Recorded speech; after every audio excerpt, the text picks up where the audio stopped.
Wind howled at 60 miles per hour against the stone walls, but inside Ezra Coldwell's triangular cabin, the temperature held at a steady 45 degrees without a fire burning. What the other trappers had mocked as Coldwell's stone tent had just survived a blizzard that collapsed 3 log cabins in the valley below.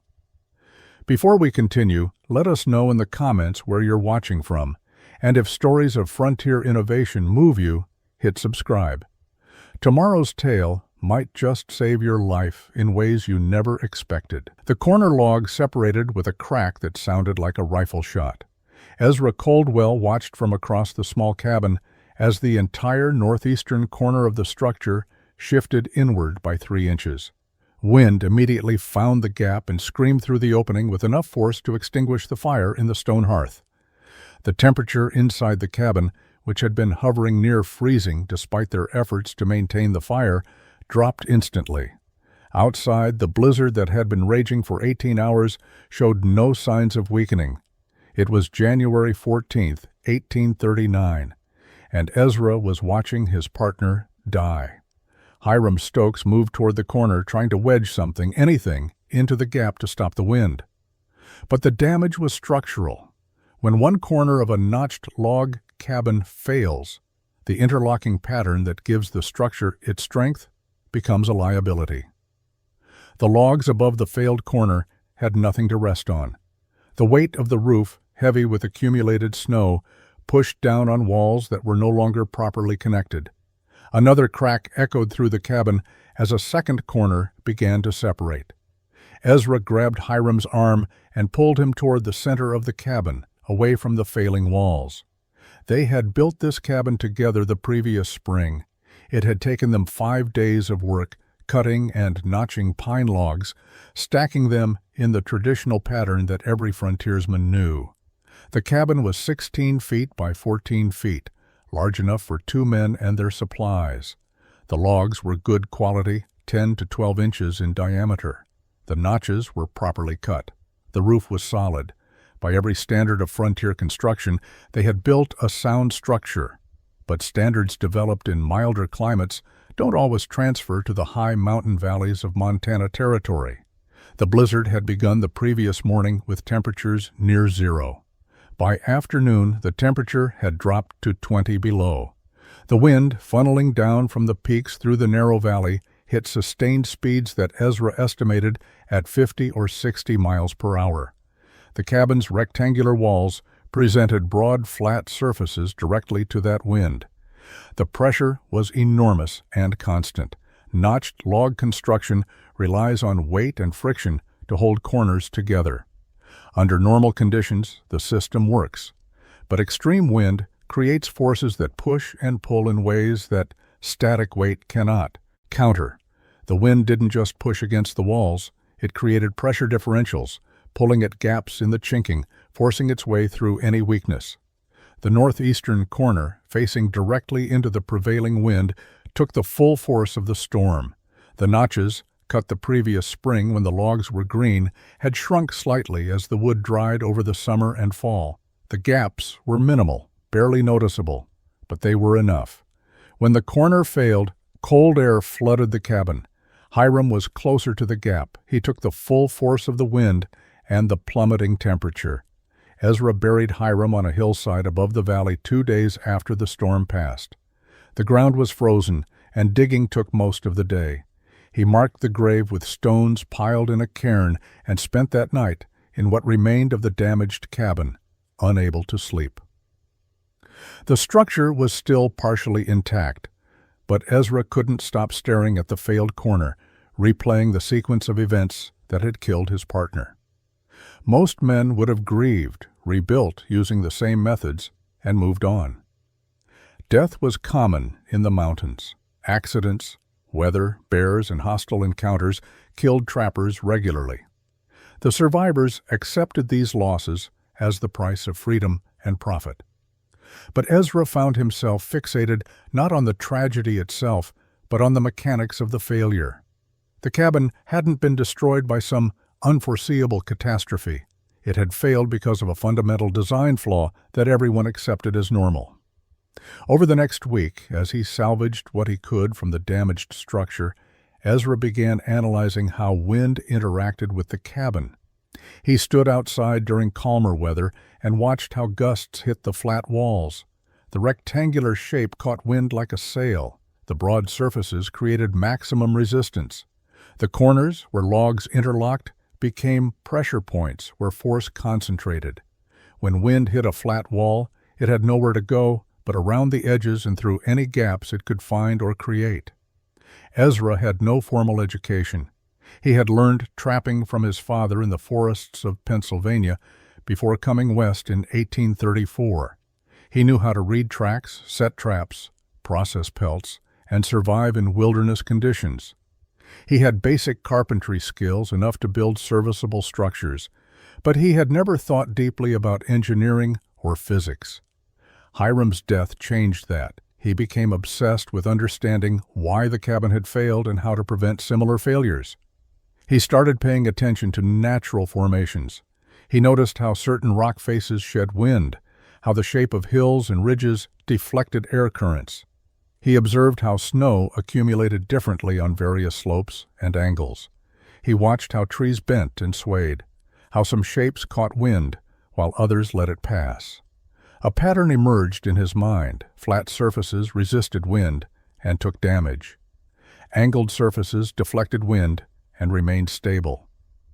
He began sketching designs in the dirt outside the damaged cabin. At first he drew variations of rectangular structures with reinforced corners, but the fundamental problem remained. Rectangles presented flat walls to the wind. Then, almost by accident, he drew a triangle. 3 walls meeting at angles, a peaked shape like a mountain itself. Wind hitting an angled wall wouldn't press flat against it. The wind would be forced upward and around, deflected rather than resisted. Other trappers passing through the area saw Ezra drawing geometric shapes in the dirt and thought grief had broken his mind.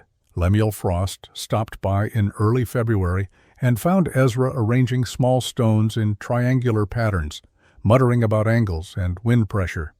Lemuel left shaking his head, convinced that Ezra had lost his wits. By late February 1839, Ezra had convinced himself that triangular geometry could solve the wind resistance problem, but he still planned to build with logs. Wood was the obvious choice on the frontier. Trees were abundant, logs could be cut and shaped with basic tools, and every trapper knew log construction. The idea of using anything else seemed impractical. That assumption changed when Ezra discovered the stone outcrop. He was checking his trap lines along a creek 3 miles from his damaged cabin when he noticed an unusual rock formation. A cliff face had fractured naturally, creating a slope of fallen stones in various sizes. The stones were a dense, fine-grained rock, probably granite or similar material. What caught Ezra's attention was how the wind behaved around the rock face. Even though a steady breeze was blowing down the valley, the air near the stone formation was calmer, deflected upward by the angled rock surface. Ezra spent an hour examining the stones. They ranged from pieces the size of his fist to boulders weighing several hundred pounds. Many had flat or relatively flat faces from the way they had fractured. He picked up a medium-sized stone, maybe 20 pounds, and noticed it still held faint warmth from the afternoon sun, even though the air temperature was below freezing. He placed his hand flat against a larger boulder that had been in direct sunlight. The stone was noticeably warm. The observation triggered a cascade of thoughts. Wood was insulation, but it didn't hold heat. A log cabin stayed warm only as long as the fire burned. Once the fire died, the cabin cooled rapidly to match the outside temperature. But stone absorbed heat and released it slowly. Ezra had seen this principle in his fireplace. The stones around the hearth stayed warm for hours after the fire went out, radiating heat into the room long after the flames had died. He sat on a boulder and worked through the logic. If he built a cabin from stone instead of logs, and if he kept a fire burning during the day, the stone walls would absorb that heat. At night, even without a fire, the stones would radiate warmth back into the interior. The thicker the walls, the more heat they could store. And if he built those walls in a triangular shape, the structure would shed wind while retaining heat. The combination would solve both problems that had killed Hiram. The practical challenges seemed enormous. Stone construction required skill that Ezra didn't possess. Mortar needed lime or clay, materials that required processing. The stones would need to be transported to the building site. Each stone would need to be fitted carefully. But Ezra kept returning to one crucial fact. This outcrop contained thousands of stones already fractured to usable sizes. They were there for the taking. No trees to cut, no logs to haul. In early March, Ezra traveled to a trading post near the confluence of two rivers where trappers gathered to exchange information and supplies. He needed basic provisions and tools, but he also wanted to discuss his cabin design ideas. The trading post was run by a French-Canadian named Rousseau, and it served as an informal meeting place for the scattered trapping community. When Ezra arrived, he found 7 other trappers there, including Lemuel Frost and Obadiah Crane, both experienced mountain men who had been trapping the region for over a decade.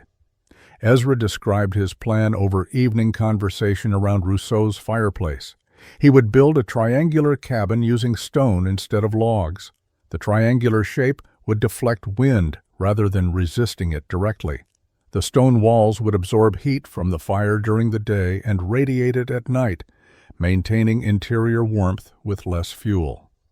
He acknowledged the construction would take longer than building with logs, but argued the result would be far superior in harsh conditions.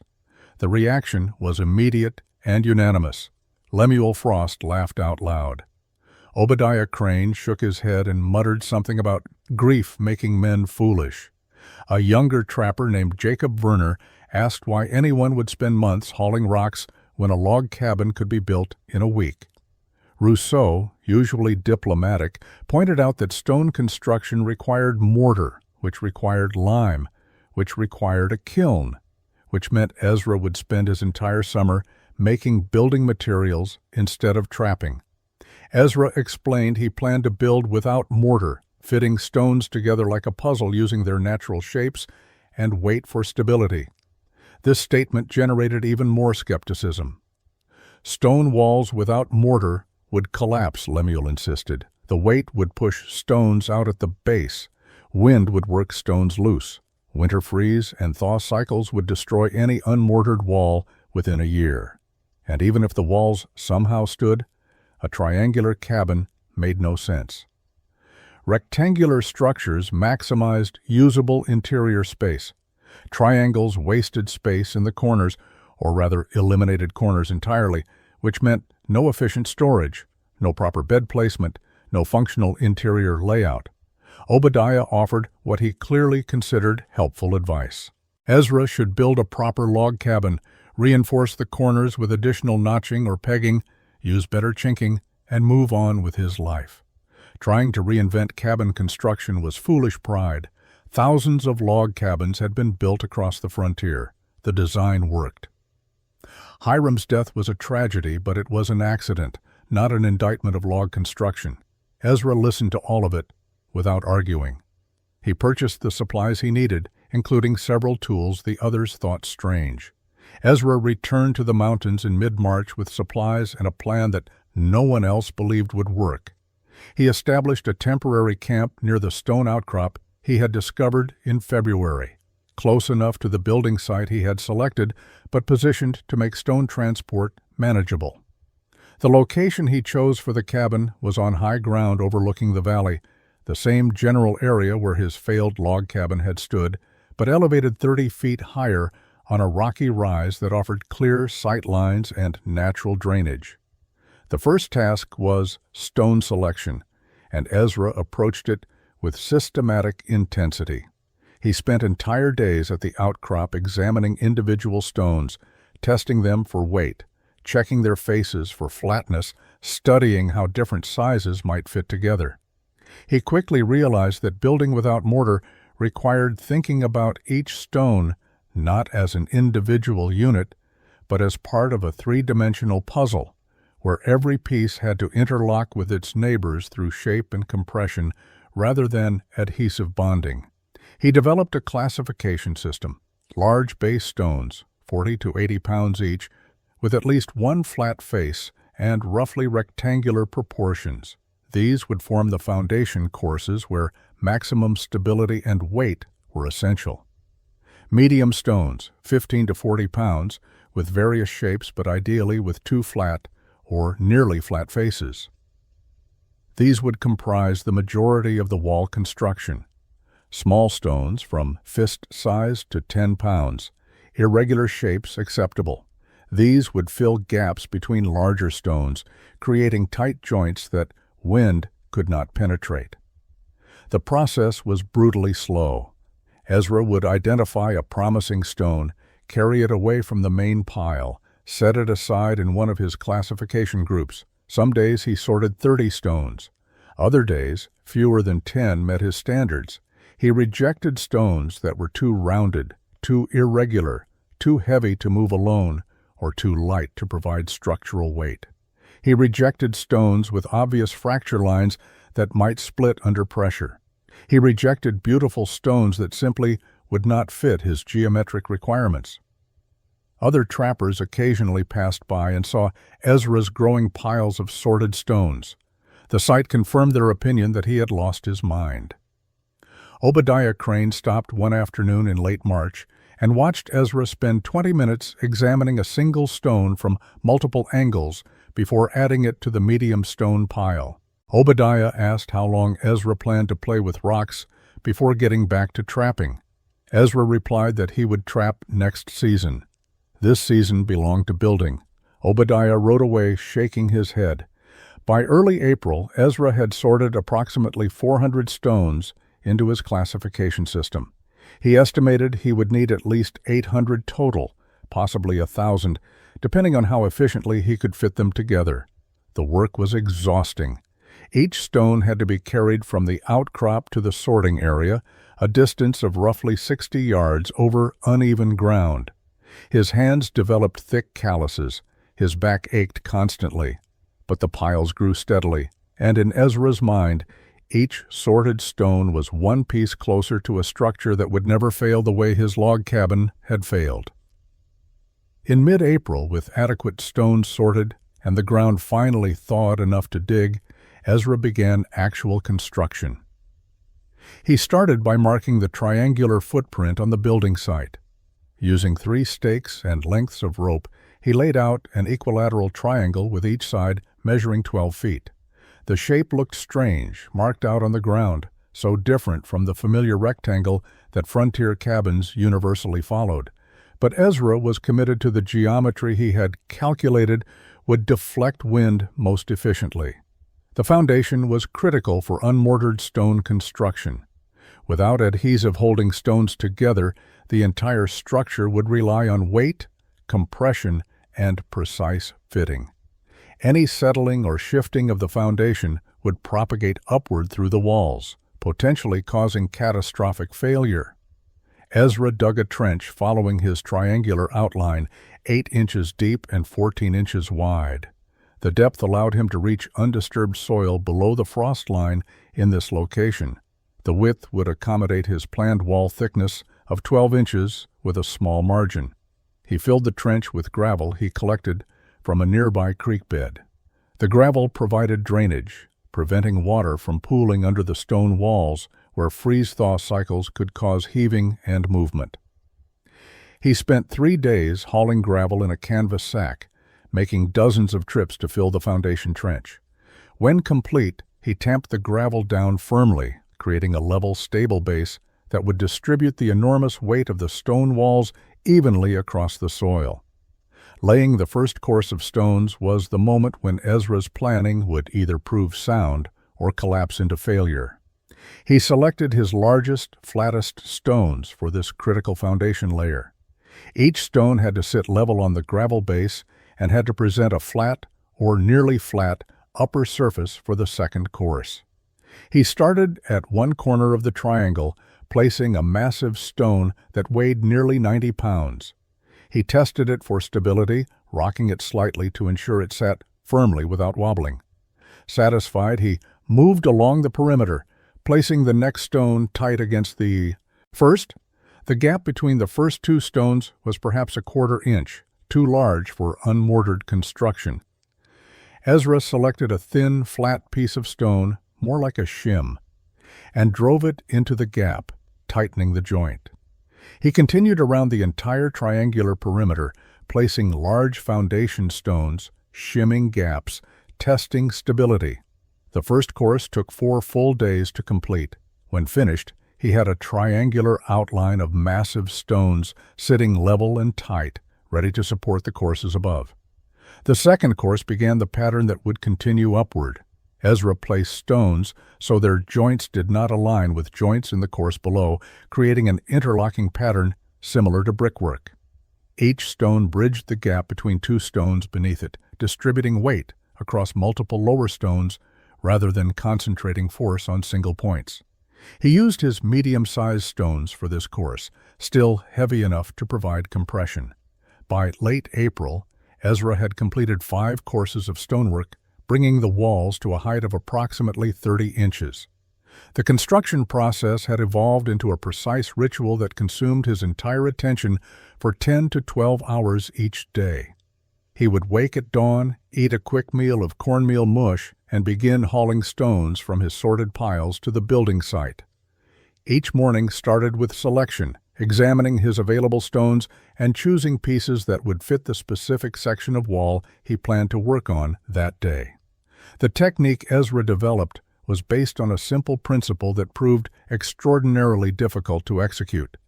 Each stone had to lock mechanically, with every stone touching it. In mortared construction, the adhesive filled gaps and held stones in position even if their shapes did not naturally interlock. Without mortar, Ezra had to find stones whose irregular surfaces nested together tightly enough that gravity and compression from the weight above would prevent any movement. A stone that seemed perfect might be rejected after an hour of attempting to fit it, when Ezra discovered its contact surfaces left gaps that wind could penetrate. He worked with 3 stones simultaneously in his mind: the stone he was placing, the stones it would rest on below, and the stones that would rest on it above. The bottom surface had to match the irregular top surface of the course below. The top surface had to provide stable support for the course above. The sides had to fit tightly against adjacent stones in the same course. Meeting all these requirements simultaneously meant that for every stone successfully placed, Ezra often tried and rejected 5 or 6 others. The walls began to taper inward as they rose, following the triangular geometry Ezra had planned.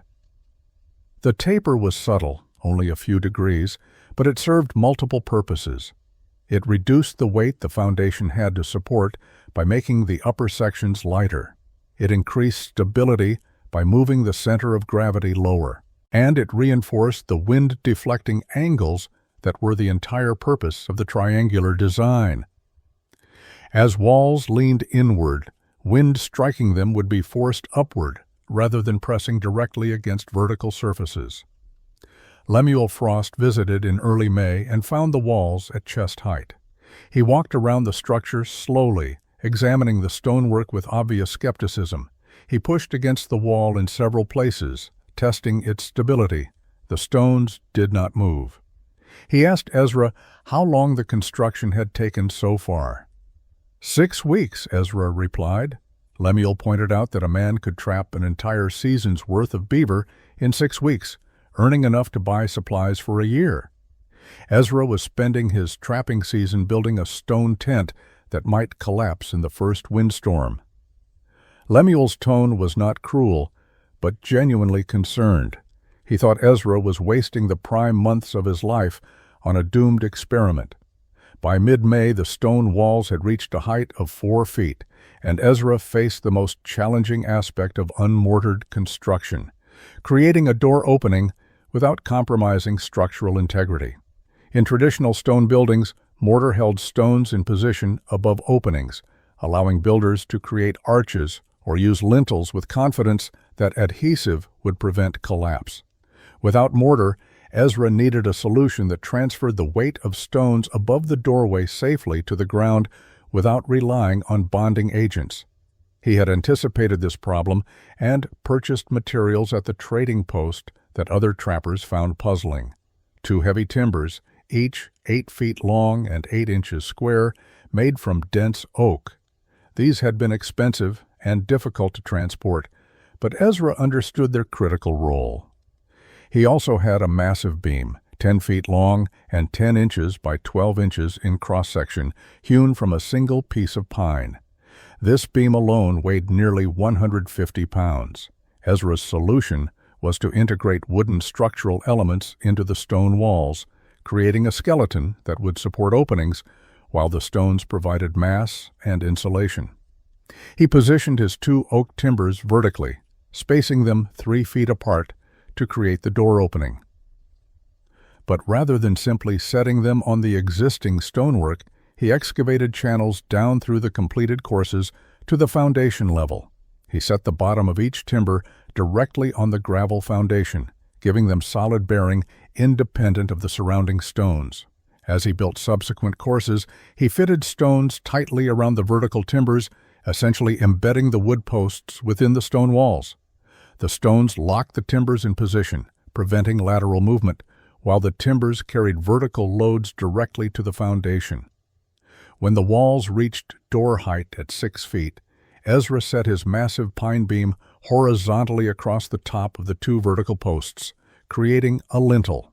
He notched the top of each post to receive the beam, then secured it with wooden pegs driven through holes he had drilled. The lintel beam became the support for all stones above the door opening. Ezra carefully selected flat stones to lay across the beam, ensuring each stone extended at least 12 inches beyond the door opening on both sides.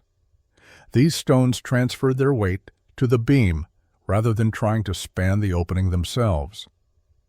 Each successive course above the lintel followed the same pattern, with stones overlapping the opening and resting partially on the beam, partially on stones to the sides. The result was an opening that compromised nothing structurally. The vertical timbers carried loads as effectively as solid stone walls. The lintel beam was overbuilt by any standard, capable of supporting far more weight than would ever rest on it.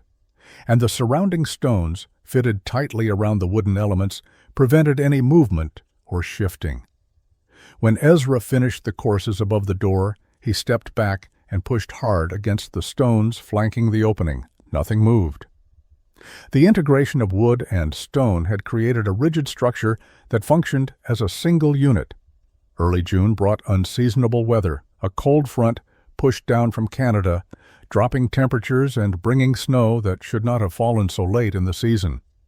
Ezra woke on June 8th to find 2 inches of wet, heavy snow covering his partially completed cabin. The walls stood 6 feet high, and he had just begun framing the window opening above the door. But he had no roof, and winter conditions had returned with concerning intensity. The temperature hovered in the low 20s during the day, dropping to the teens at night. Snow continued intermittently for 3 days.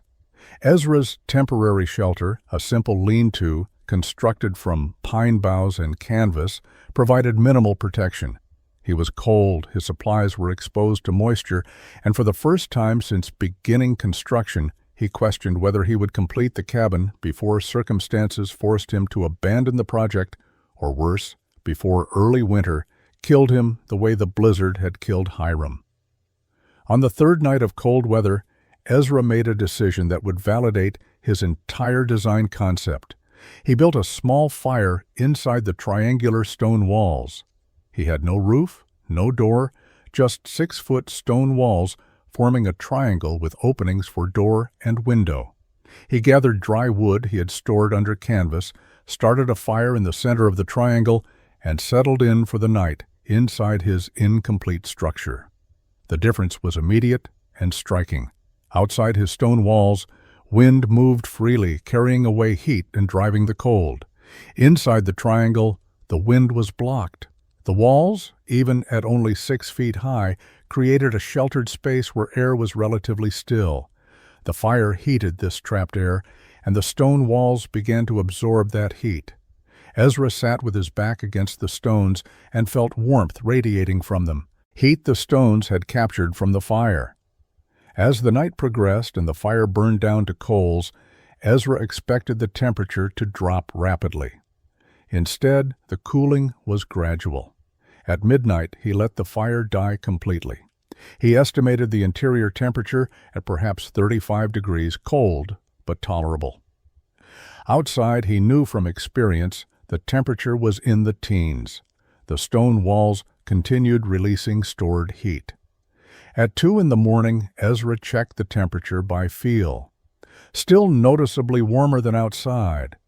The walls were still radiating captured heat hours after the fire had died. By dawn, the interior temperature had dropped to match the exterior, but the overnight test had proven the fundamental concept. Incomplete walls with no roof had maintained a 15 to 20 degree temperature advantage for hours using residual heat alone. Once he added a roof to trap rising warm air and completed the walls to eliminate the door and window openings, the thermal performance would improve dramatically. The mockery from other trappers suddenly seemed irrelevant. The physics worked. The design was sound. The unseasonable cold broke after 5 days, and June weather returned to normal. Ezra resumed construction with renewed confidence after his overnight test had validated the thermal mass principle. The walls climbed steadily through June as he perfected his stone-fitting technique. Each course became slightly easier as he developed an intuitive sense for which stones would fit specific positions. His hands had hardened to the work, calluses so thick that rough stone edges no longer tore his skin. The window opening above the door required the same timber frame solution he had used for the door itself. He set 2 shorter vertical posts on top of the lintel beam, spacing them 14 inches apart. These posts extended upward 2 feet before receiving a smaller horizontal beam across their tops. The window opening was deliberately small, minimizing heat loss while providing necessary light and ventilation. Ezra fitted stones carefully around the window frame posts, integrating them into the wall structure just as he had done with the door frame below. As the walls approached their full height of 7 feet at the base, the inward taper became more pronounced. The triangular geometry meant the walls leaned inward at an increasing angle as they climbed. The top course of stones, forming the peak of the triangle, came together in a narrow apex that Ezra capped with carefully selected flat stones. These peak stones had to fit precisely, supporting the ridge pole that would carry the roof while providing a weather-tight seal at the highest point of the structure. Lemuel Frost visited again in late June, his 3rd visit since Ezra had begun construction.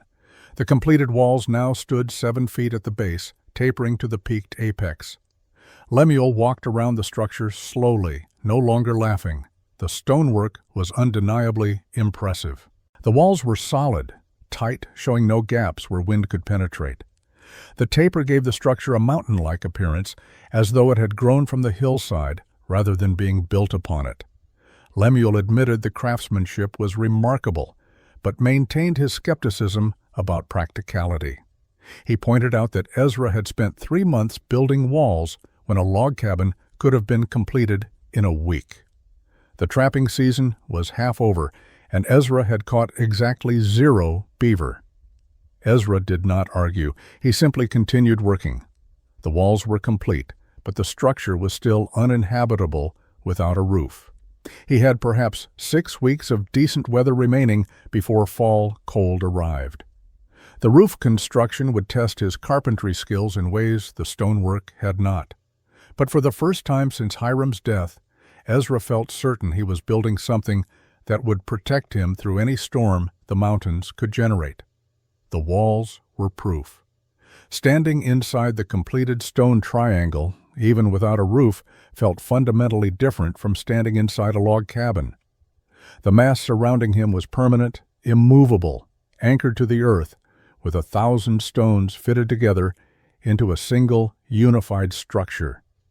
With the stone walls complete in early July, Ezra turned his attention to the roof, the final major component that would transform his stone triangle into a habitable shelter.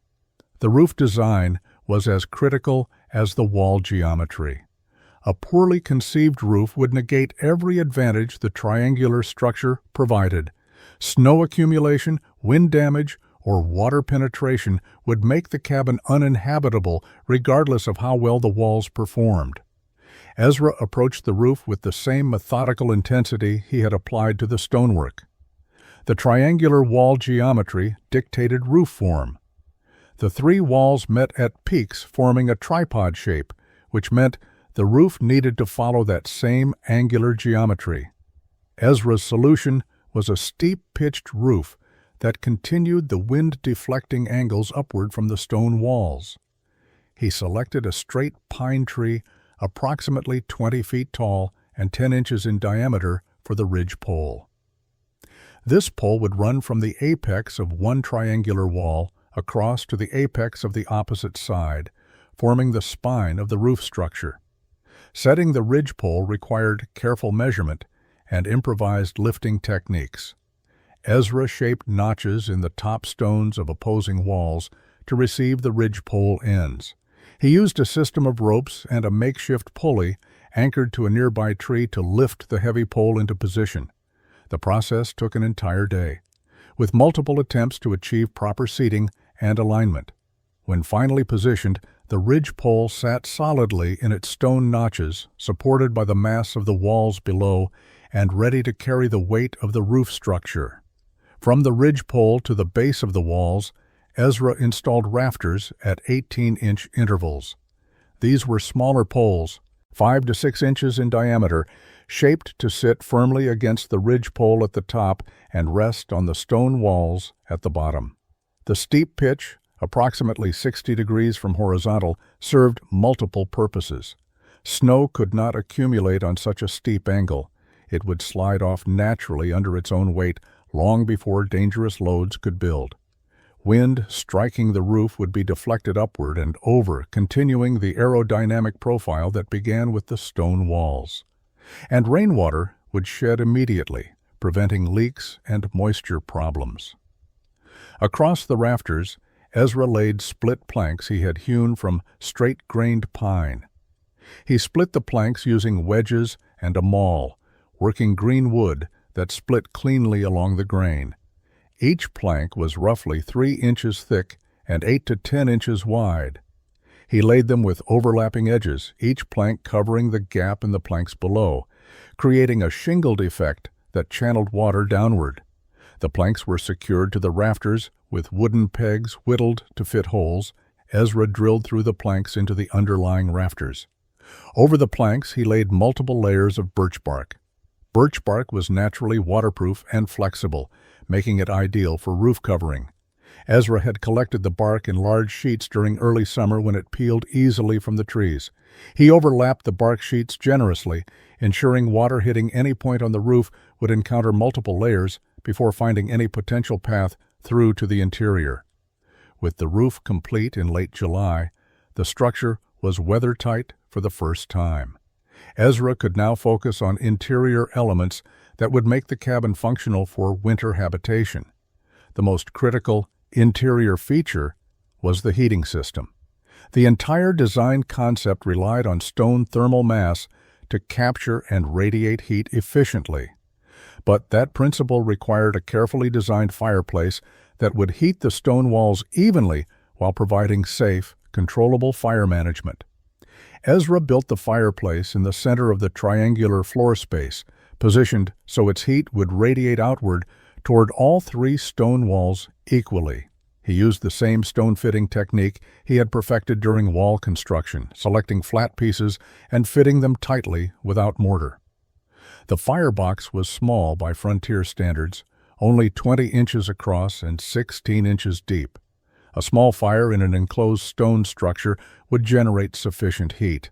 A large firebox would waste fuel and could overheat the small interior space.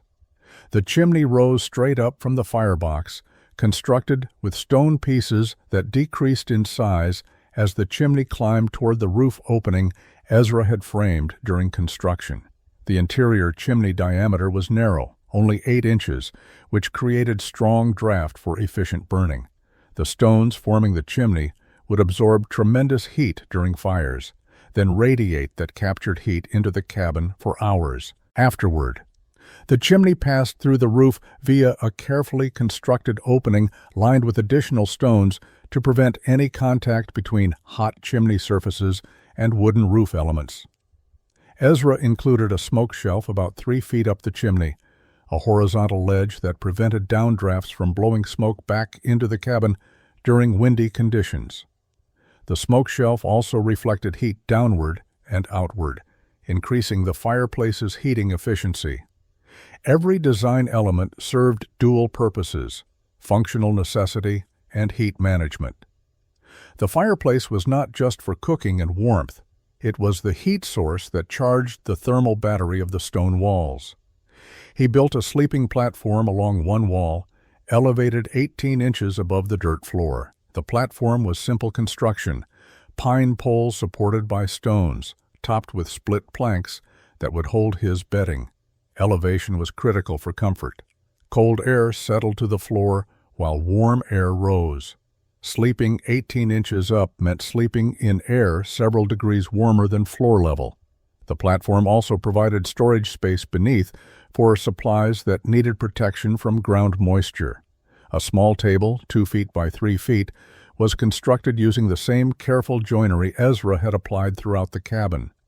He built wall-mounted shelves at shoulder height along 2 walls, each shelf supported by wooden pegs driven into gaps between stones. The pegs were load-bearing, capable of holding considerable weight. Ezra stored his supplies on these elevated shelves: flour, salt, coffee, ammunition, and the various goods necessary for winter survival. Every interior element was positioned with thought to heat distribution and space efficiency. The triangular floor plan measured 12 feet on each side, giving approximately 60 square feet of usable interior space. This was smaller than a typical rectangular cabin, but Ezra realized the compact space was an advantage for heating. Less volume meant less air to warm, which meant the same fire produced higher interior temperatures using less fuel. September brought the first serious cold to the high valleys of Montana Territory. Temperatures dropped into the 20s at night, and morning frost covered the ground. Ezra had moved his supplies into the completed cabin in mid-August and had spent the following weeks organizing his interior space and testing various aspects of the structure's performance. But the true test would come with sustained cold and the winter winds that had killed Hiram the previous January. On September 23, 1839, that test began. The afternoon temperature was 38 degrees with clearing skies, conditions that promised a cold night. Ezra built a moderate fire in his stone fireplace at 4 in the afternoon. Not a large fire, just enough to establish a bed of coals and generate steady heat. He tended the fire until 8 in the evening, adding small pieces of wood periodically, maintaining consistent flames. The interior temperature rose to approximately 65 degrees based on his sense of comfort. The stone walls, particularly near the fireplace, became noticeably warm to the touch. At 8 o'clock, Ezra let the fire die. He added no more wood. The flames gradually diminished, leaving only glowing coals that would provide minimal heat for perhaps another hour. He prepared his bedding on the sleeping platform and settled in to monitor what would happen as the fire went out and exterior temperatures dropped. This was the critical test. Would the stone walls release their stored heat gradually enough to maintain livable interior temperatures through the night? At 9 o'clock, 1 hour after the last wood was added, the coals were dim and the interior temperature had dropped slightly but remained comfortable. Ezra estimated 55 to 60 degrees. Outside, he knew from previous experience the temperature was probably in the low 30s.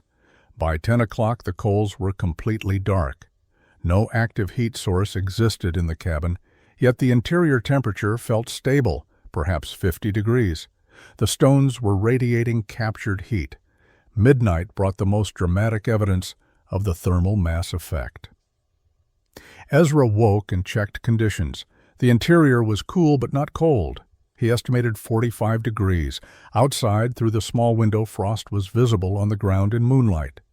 Exterior temperature was probably in the low 20s. The stone walls were maintaining a 20-degree or greater temperature advantage with no active fire for 4 hours. Ezra placed his hand against the nearest stone wall. It was still warm, noticeably warmer than the interior air. The stones were actively releasing stored heat into the cabin space. By dawn at 6 in the morning, 10 hours after the fire had died, the interior temperature had dropped to roughly 35 degrees. Outside was 18 degrees based on ice formation, Ezra observed. The thermal advantage had narrowed but remained significant.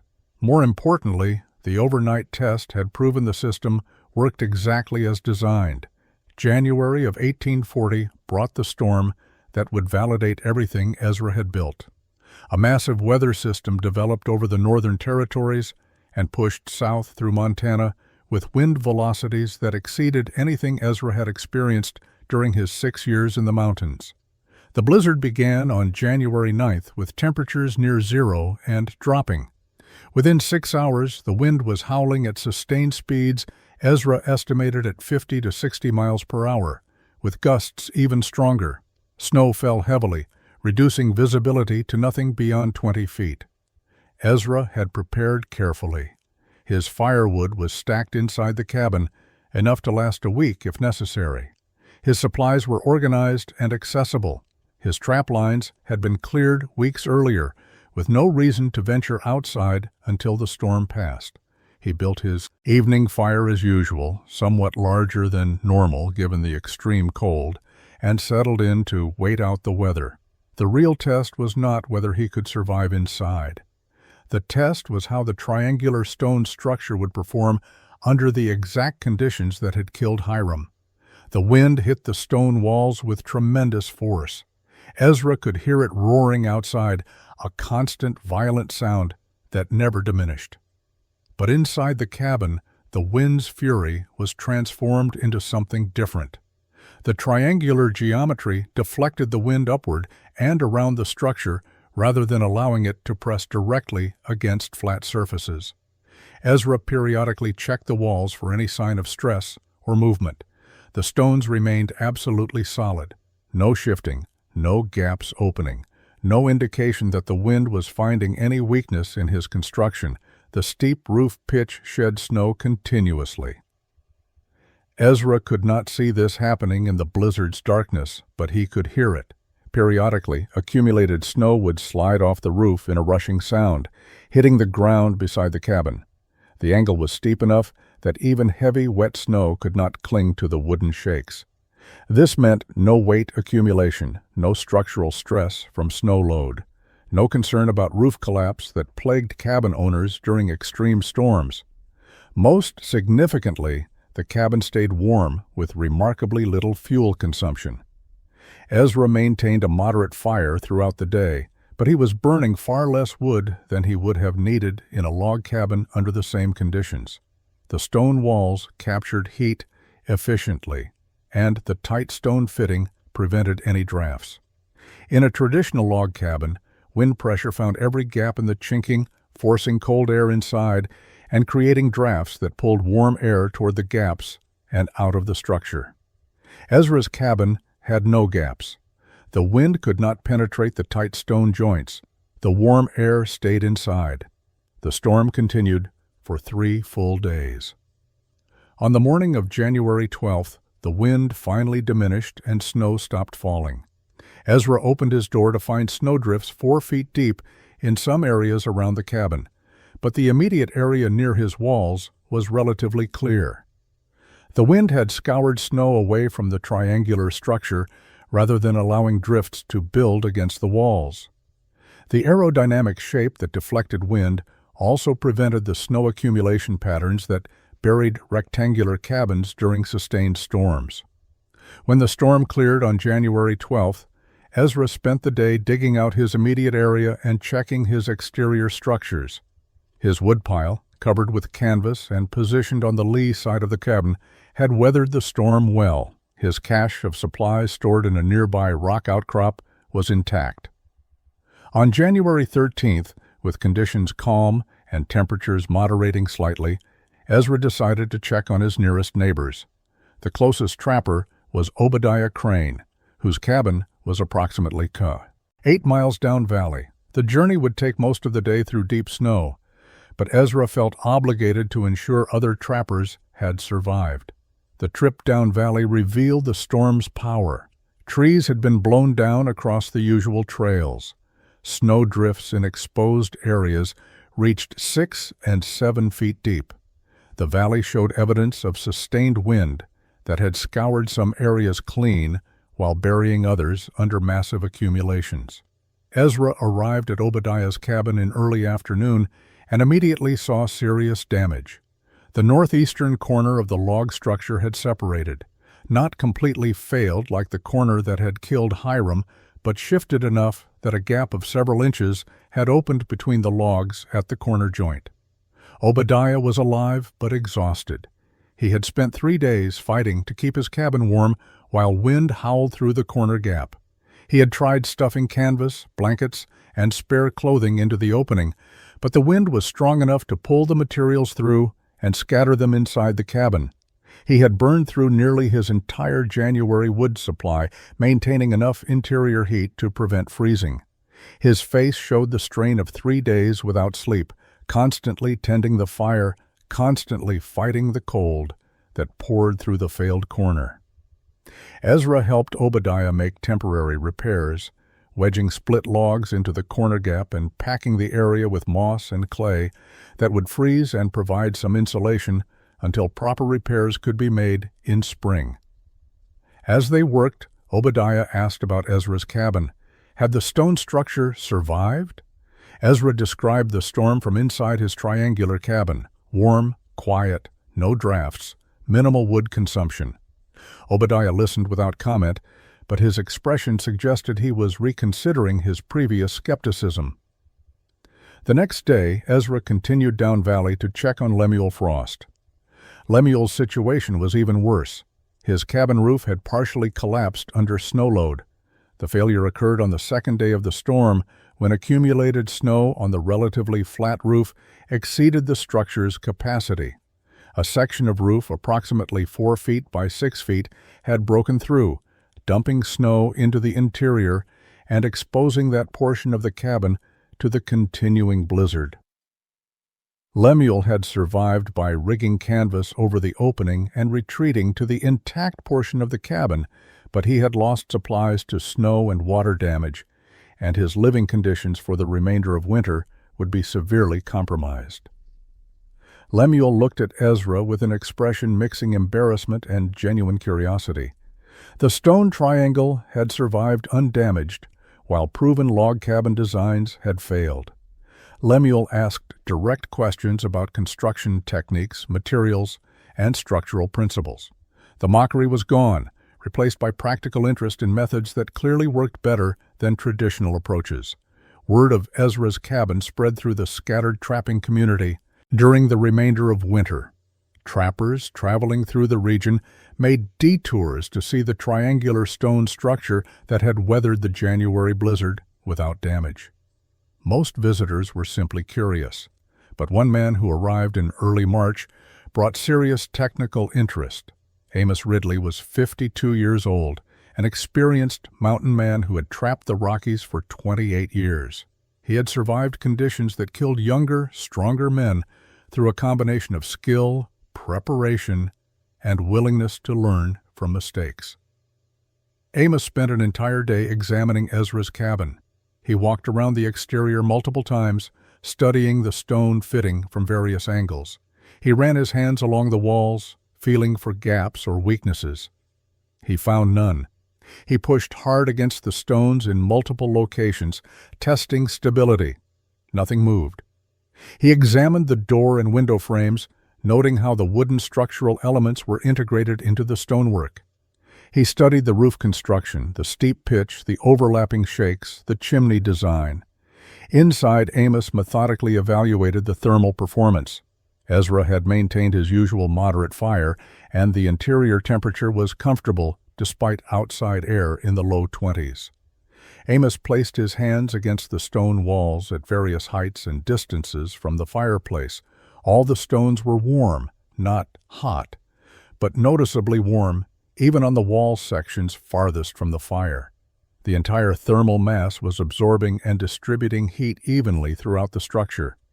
Amos asked detailed questions about construction time, materials, techniques, and challenges.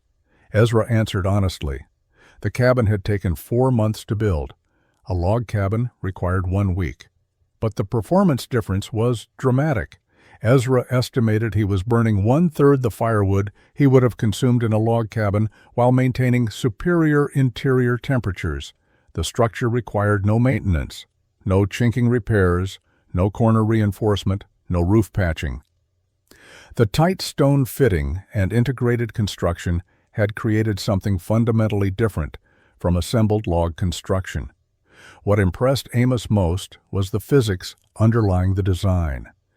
Triangular geometry deflected wind rather than resisting it, eliminating the pressure that found and exploited weaknesses in rectangular structures.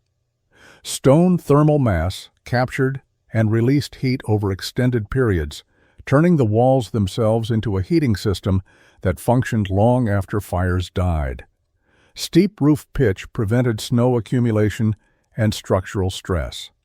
The design was not based on tradition or conventional wisdom. It was based on understanding how wind, heat, and materials actually behaved under extreme conditions. Amos made a statement that afternoon that marked a turning point in how frontier builders would view Ezra's innovation. He said that everything he had been taught about cabin construction assumed certain limitations. Wood was the only practical material. Rectangular shape was necessary for interior space. Corners had to be notched.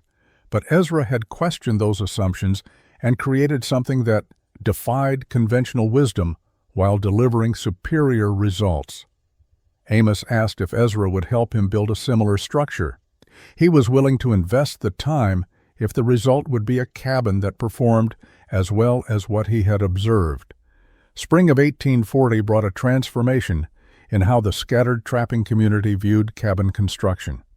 Ezra helped Amos Ridley select a building site in April and spent the next 3 months teaching him the stone fitting technique he had developed. The process was slower with Amos learning, but by July, Amos had completed a triangular stone cabin that incorporated all the principles Ezra had proven. The structure stood solid, tight, and ready for the following winter. Word spread organically through the informal network of trappers, traders, and mountain men who moved through the region. Men who had survived difficult winters in failing log cabins heard about structures that stayed warm on minimal fuel and withstood storms that damaged traditional construction. Some remained skeptical, but others began asking questions. How did you fit stones without mortar? Where did you find suitable stones? How long did construction actually take? What were the real advantages beyond the obvious thermal performance? Ezra answered questions freely whenever trappers visited. He was not trying to promote his technique or claim credit for innovation. He simply shared what he had learned because other men's lives might be saved by better shelter. He explained the geometry, the thermal mass principle, the importance of stone selection, and the integration of wooden structural elements for openings. Some listeners dismissed the information as too complicated or time-consuming. Others took notes, asked follow-up questions, and began planning their own stone construction projects. By summer of 1841, 3 more triangular stone cabins were under construction in valleys within 50 miles of Ezra's original structure. Each builder adapted the basic principles to their specific circumstances. One man built with darker stones that absorbed solar heat more efficiently. Another incorporated a larger window for better light. A third built a slightly larger footprint, 14 feet per side instead of 12, to accommodate more supplies. But all followed the core design: triangular geometry for wind deflection, dry stacked stones for thermal mass, steep roofs for snow management, and integrated wooden frames for structural openings. The phrase, built like a Coldwell triangle, emerged in trapper conversations during this period. It was not a formal term, just shorthand that mountain men used to describe construction that prioritized survival over convenience. If someone mentioned they were building a cabin, another might ask if it was log or Coldwell triangle. The phrase carried no mockery anymore. It signified a proven approach that worked under the harshest conditions the mountains could generate. Not everyone adopted the technique. Many trappers continued building traditional log cabins, preferring quick construction and familiar methods despite known limitations. The choice was practical for men who moved frequently or who trapped in regions with unlimited timber but limited stone. But for trappers who intended to winter in exposed locations where wind and cold were severe, the stone triangle became the preferred design. The time investment during construction was repaid many times over through reduced fuel consumption, superior comfort, and structures that required no maintenance and lasted decades rather than years. The Rocky Mountain fur trade collapsed between 1843 and 1845. Beaver populations had been trapped to near extinction in many regions, and more significantly, fashion had changed. Silk replaced beaver felt and hat manufacturing, destroying the market that had driven men into the mountains for 2 decades. Trappers left the wilderness, heading to Oregon, California, or back to settlements in the east. The era of the mountain man ended not with drama, but with economic reality that made their occupation obsolete. Ezra Coldwell left Montana in June of 1845. He sold his trapping equipment to a trader in Fort Hall and joined a wagon train heading to the Oregon Territory. He had saved money during his mountain years and used it to purchase land in the Willamette Valley. He built a farmhouse, conventional construction with milled lumber purchased from a sawmill. He married in 1847 a widow named Catherine, who had come west with her brother's family. They had 3 children over the following years. Ezra farmed, raised livestock, and lived a quiet, unremarkable life that bore no resemblance to his years in the mountains. He never spoke about the triangular stone cabin or the innovation that had saved his life and influenced how men built shelters across hundreds of miles of frontier. When his children asked about his past, he told simple stories about trapping beaver and surviving winters, nothing about construction techniques or thermal dynamics. To his family, he was simply a farmer who had once worked in the mountains before settling down. When Ezra died in April of 1868 at age 53, his obituary in the Oregon City newspaper mentioned he had been a trapper in his youth. It said nothing about cabins or engineering or the lives saved by structures he had helped others build. But in the mountains of Montana and Wyoming, the cabins remained. Settlers moving west in the 1850s and 60s discovered abandoned triangular stone structures and recognized their superior construction. Some were occupied and maintained by new inhabitants. Others served as emergency shelters for travelers. A few became landmarks, distinctive shapes visible from valleys below, marking trails and water sources. The stones held together through decades of weather, the tight-fitting and compression-based construction proving as durable as Ezra had believed it would be. Into the 1870s and 80s, hunters, prospectors, and early ranchers continued building variations of the triangular stone design in remote locations where harsh winters made shelter quality a matter of survival. The specific details varied based on available materials and builder skill, but the principles remained consistent: triangular geometry for wind deflection, stone thermal mass for heat retention, steep roofs for snow management. Modern historians estimate several dozen lives were saved over subsequent decades because people built shelters capable of withstanding extreme conditions. The exact number is unknowable because survival rarely generates written records. The legacy persisted not in fame, but in stones fitted together on mountainsides, standing as silent proof that innovation driven by necessity and shared freely can change how people survive in unforgiving places. Ezra Coldwell built something that worked, taught others who needed it, and left behind structures that outlasted his lifetime by generations.